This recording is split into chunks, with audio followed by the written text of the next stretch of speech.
नमस्कार, मैं डॉक्टर शालिनी जैन अग्रवाल सौभाग्य हॉस्पिटल रायपुर से यूट्राइन फाइब्रॉइड्स के ट्रीटमेंट के बारे में आज हम चर्चा करेंगे। आपने सुना होगा कि महिलाएं आमतौर पे बहुत घबरा जाती हैं, ऑपरेशन के नाम से डरने लगती हैं। उनको सिम्टम्स होते हैं तब भी वह अवॉइड करती हैं, ऑपरेशन से भागना चाहती हैं, मतलब सच्चाई से या जो भी कह लीजिए, एक फियर है मन में। तो मैं आज इन सभी चीज़ों के बारे में बहुत अच्छे से आपको चर्चा करूंगी और डिटेल्स में आपके कोई क्लियर नहीं, कंफ्यूजन नहीं रहेगी, सब चीजें क्लियर हो जाएंगी। फाइब्रॉइड्स के बारे में जैसा मैंने पहले बताया कि यह आमतौर पर साधारण गठान होती है। इसमें कैंसर या मैलिग्नेंसी होने के चांस बहुत ही कम, लेस देन 1% होते हैं और ऐसे कोई डरने की बात नहीं रहती। सिंपल मांसपेशियों का गठान ही है एक तरीके का यह। तो इसमें जब ये सिम्टम करता है, कई बार यह फाइब्रॉइड बहुत छोटा रहता है, हम लोग सोनोग्राफी कर रहे हैं और हमने डिटेक्ट किया कि 1 सेंटीमीटर का या 2 सेंटीमीटर का गठान है और महिला को कोई सिम्टम नहीं है, तो इसमें डरने की बिल्कुल भी बात नहीं है। हमको उसको रिपीटेड फॉलोअप्स करने होते हैं और स्कैन्स कराने रहते हैं। कोई भी सिम्टम हो तो आप अपने स्त्री रोग विशेषज्ञ से जाके मिल सकते हैं कि मुझे क्या करना है और आप उनके गाइडेंस के अकॉर्डिंग ट्रीटमेंट करा सकते हैं। पर एसिम्टोमेटिक है तो इसे छेड़ने की जरूरत बिल्कुल भी नहीं होती है। यह सिंपल गठान है जो कि हार्मोनल चेंजेस या आपके जेनेटिक प्रीडिस्पोजिशन के कारण होती हैं, या महिलाओं में एक्सेस ऑफ एस्ट्रोजन होता है, तब यह गठानें आमतौर पे पाई जाती हैं उन महिलाओं के गर्भाशय में।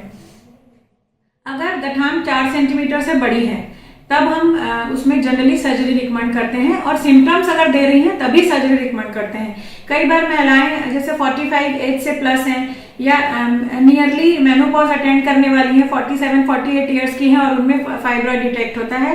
तो अगर ज्यादा सिम्टम्स नहीं है तो 49-50 में महिलाओं की एज, मेनोपॉज की एज आ जाती है, तो हम कोशिश करते हैं कि बिना गठान निकाले ही उनका मेडिकल मैनेजमेंट करें। मेडिकल मैनेजमेंट 3-4 तरीके से हो सकता है। सर्जरी आमतौर पे 2 तरीके से होती है, या तो ओपन सर्जरी की जाती है जिसमें कि पेट में चीरा लगाया जाता है, जितनी बड़ी फाइब्रॉइड है उस हिसाब से उसका इंसिजन साइज डिसाइड किया जाता है, एंड देन उसको हमको फाइब्रॉइड को रिमूव करना होता है और उसके बाद यूट्रस को बराबर से प्रॉपरली स्टिचिंग किया जाता है, प्रॉपरली रिकंस्ट्रक्ट किया जाता है। यूट्रस प्रिजर्विंग सर्जरी ये कहलाती है, या यूट्रस कंजर्वेटिव सर्जरी कहलाती है, जिसमें कि सिंपल गठान निकालते हैं। गठान को हम लोग मेडिकल लैंग्वेज है जो उसमें हम मायोमा कहते हैं, इसीलिए ऑपरेशन को मायोमेक्टमीज कहा जाता है।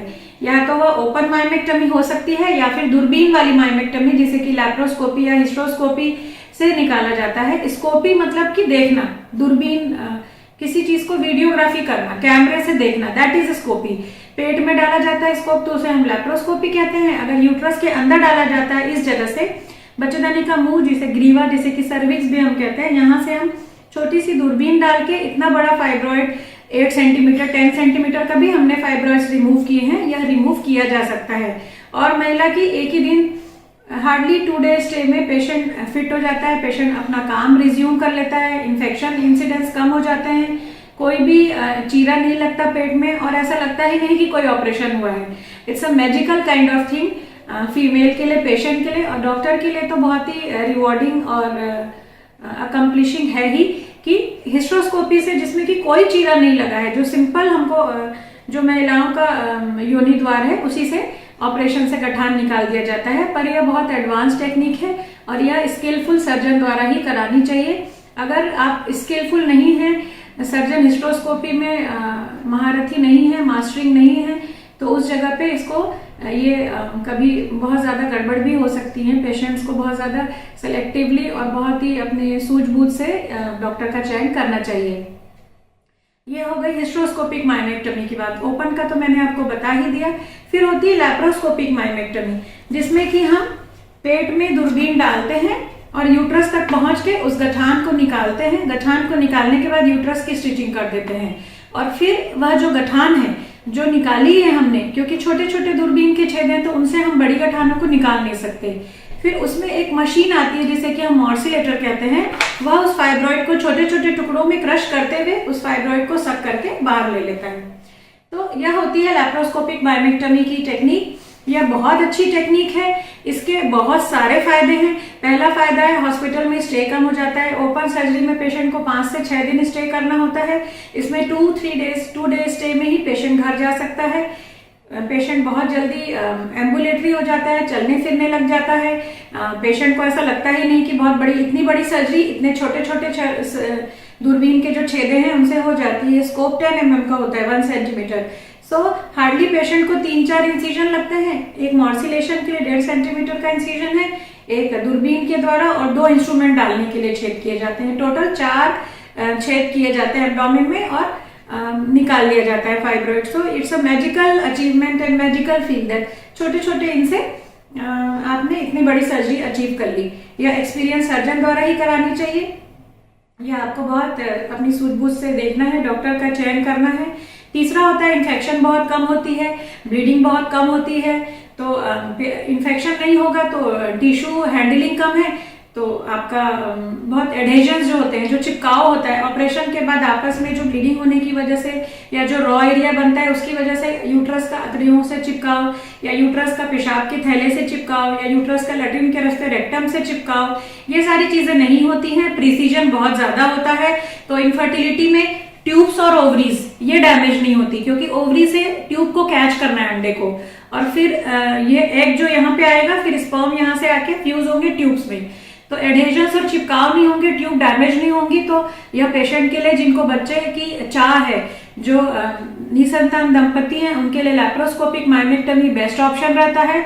और यूट्रस की सर्जरी के बाद भी जब बच्चा गर्भ में आता है, क्योंकि अब वहां पे एक वीकनेस पैदा हो जाती है, जो सर्जरी किया हुआ हिस्सा और जो नॉर्मल यूट्रस है, दोनों की स्ट्रेंथ में हल्का फर्क तो रहेगा ही। आप समझ लीजिए कि जो नेचुरली आपको ईश्वर ने दिया है और आपने उसको स्टिच करा लिया है कहीं से, या सिंपल कपड़े की स्ट्रेंथ और स्टिच वाले कपड़े की स्ट्रेंथ, तो ये फर्क आ जाता है। तो यह बहुत ही स्किलफुल डॉक्टर से सर्जरी करानी चाहिए। इसकी लेयर्स में स्टिचिंग प्रॉपर जो जानकार है उनसे कराना चाहिए, क्योंकि 9 मंथ्स फिर प्रेगनेंसी में यूट्रस को स्ट्रेच होना है। तो वहां की अगर स्ट्रेंथ अच्छी नहीं होगी उस स्कार की, माइमेक्टमी स्कार की, तो वह कभी फट भी सकता है। प्रेगनेंसी में 5वें-6वें महीने में भी फट सकता है, क्योंकि यूट्रस फिर से 6वें महीने में, 7वें महीने में इनलार्ज होकर यहाँ तक 9 महीने तक बहुत ज्यादा हाइट बढ़ जाएगी। मान लीजिए आपका 3 किलो का बच्चा है, तो उसको रिटेन करने के लिए आप खुद ही समझिए कि यूट्रस को कितना स्ट्रेच होना है। तो स्ट्रेचिंग और इलास्टिसिटी अच्छी रहे तो लैप्रोस्कोपी बेटर होता है, ओपन सर्जरी से हमेशा बेटर होगा। ये आपको मैंने तीनों सर्जरीज के रूट्स के बारे में बता ही दिया कि हम एक ओपन टेक्निक से सर्जरी कर सकते हैं और एक दूरबीन पद्धति वाली सर्जरी कर सकते हैं। दूरबीन पद्धति वाली सर्जरी में या तो हम लैप्रोस्कोपी से, जिसमें पेट में दूरबीन डाल के ऑपरेशन करते हैं, और एक हिस्ट्रोस्कोपी से, जिसमें नीचे ही योनि मार्ग में ही वेजाइनल रूट से हम दूरबीन डाल के सर्जरी कर सकते हैं। किस रूट से कौन सी सर्जरी करना है यह आपके डॉक्टर ही डिसाइड करते हैं। उसकी लोकेशन कहाँ है उसके हिसाब से सर्जरी डिसाइड की जाती है। डॉक्टर की स्किल अपनी, उस आधार पे वो अपनी सर्जरीज को डिसाइड करते हैं। और कौन सा पेशेंट की एज कितनी है, पेशेंट लैप्रोस्कोपी के लिए फिट है कि नहीं, पेशेंट एनेस्थीसिया के रिस्क को ले सकता है कि नहीं, पेशेंट की बॉडी कैसी है, पेशेंट बहुत मोटा तो नहीं है, ओबेस तो नहीं है, उसके साथ एसोसिएटेड कोई कोमॉर्बिडिटीज तो नहीं है, उसको हार्ट की डिसीज तो नहीं है, या उसको लंग्स की कोई प्रॉब्लम तो नहीं है, वह उतना एनेस्थीसिया सस्टेन कर पाएगा कि नहीं। इन सब बहुत सारे पॉइंट्स को डिसाइड करके पेशेंट का हीमोग्लोबिन कितना है, इस आधार पे ही डॉक्टर्स पेशेंट की सेफ्टी के लिए जो बेस्ट रूट होता है उसको तय करते हैं। तो यह आपको अपने डॉक्टर पे छोड़ देना चाहिए, परंतु ये मैंने आपको जनरली एक अवेयर करने के लिए बताया कि ये सारे रूट्स हो सकते हैं। फिर एक लास्ट रूट होता है, जैसे महिला 40-42 के अराउंड है, तो उसमें केवल फाइब्रॉइड को नहीं निकाल के, केवल माइमेक्टमी ना करके हम हिस्टेरेक्टमी, मतलब यूट्रस को पूरा ही निकाल सकते हैं, क्योंकि ऑलमोस्ट अभी उस यूट्रस की बहुत ज्यादा नीड नहीं है पेशेंट को, क्योंकि पेशेंट मेनोपॉज के पास आ रहा है, पेशेंट को बहुत ज्यादा सिम्टम्स हो रहे हैं, तो बाद में फिर यूट्रस में फाइब्रॉइड्स डेवलप ना हो करके उनके लिए डेफिनेटिव ट्रीटमेंट हिस्टेरेक्टमी ही अच्छा होता है। अब हिस्टेरेक्टमी के भी 3 रूट्स हैं, या तो जैसा मैंने बताया आपको सिंपल ओपन टेक्निक से कर सकते हैं, लैप्रोस्कोपी से भी यूट्रस का रिमूवल हो सकता है जिसको कि टोटल लैप्रोस्कोपिक हिस्टेरेक्टमी कहते हैं, या फिर वेजाइनल रूट से भी यूट्रस का रिमूवल हो सकता है जिसे कि हम वेजाइनल हिस्टेरेक्टमी या non descent vaginal hysterectomy NDVH technique से करा सकते हैं। सभी जो टेक्निक्स होती हैं या रूट्स होती हैं वह डॉक्टर्स पे छोड़ देना चाहिए, डॉक्टर से डिस्कस करके वो रूट हमें अपने लिए जो बेस्ट रूट है, जो सेफेस्ट रूट है पेशेंट के लिए, पेशेंट की सेफ्टी सबसे पहले इंपॉर्टेंट होती है, और कॉस्मेसिस और ये सब चीजें सेकेंडरी होती हैं, या स्टे सेकेंडरी होता है। जो पेशेंट के लिए सेफ्टी सेफ हो, बेस्ट हो, वही करना चाहिए और अपने डॉक्टर से डिस्कस करके आप सभी रूट्स डिसाइड कर सकते हैं कि आपको किस रूट से यह ऑपरेशन कराना है।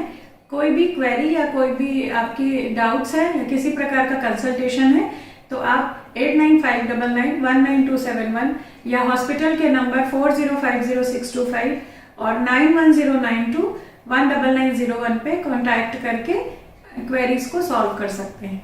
Thank you.